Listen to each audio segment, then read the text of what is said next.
122 question చూడండి. In which year did Hermann Staudinger receive the Nobel prize? Hermann స్టాడింగర్కి ఏ సంవత్సరంలో నోబెల్ ప్రైజ్ రావడం జరిగింది? Hermann Staudinger received the Nobel prize in chemistry in 1953. 1953 1953లో Hermann స్టోడింగర్కి నోబెల్ ప్రైజ్ రావడం జరిగింది. హర్మన్ స్టోడింగర్కి నోబెల్ ప్రైజ్ ఎప్పుడు వచ్చింది? 1953లో రావడం జరిగింది. ఓకేనా?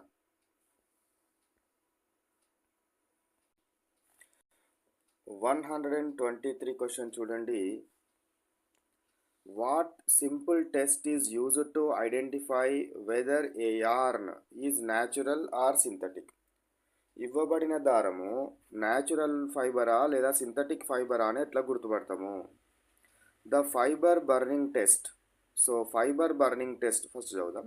Is used to identify yarns based on their burning smell and melting behaviour. So burning smell and melting behaviour ఆధారంగా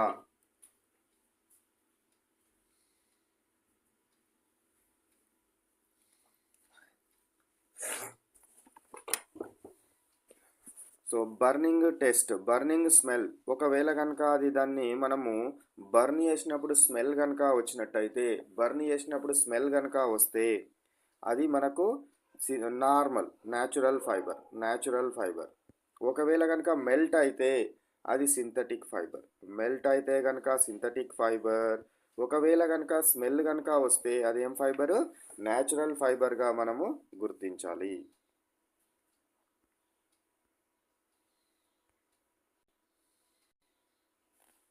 ఓకే. సో ఇక్కడ మనకు నెక్స్ట్ క్వశ్చన్ ఏంటిది? Which was the first fully processed synthetic fibre? మొట్టమొదటిసారి కంప్లీట్గా process చేసిన synthetic fibre పేరేంటి అని అడుగుతున్నాడు. ఫుల్గా ప్రాసెస్ చేసిన సింథటిక్ ఫైబర్ యొక్క పేరేంటి? Nylon.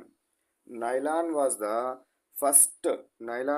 First fully processed synthetic fibre. Nylon అనేది మొట్టమొదటి ప్రాసెస్డ్ సింథటిక్ ఫైబర్. మొట్టమొదట తయారు చేయబడిన సింథటిక్ ఫైబర్ ఏంటిది? నైలాన్.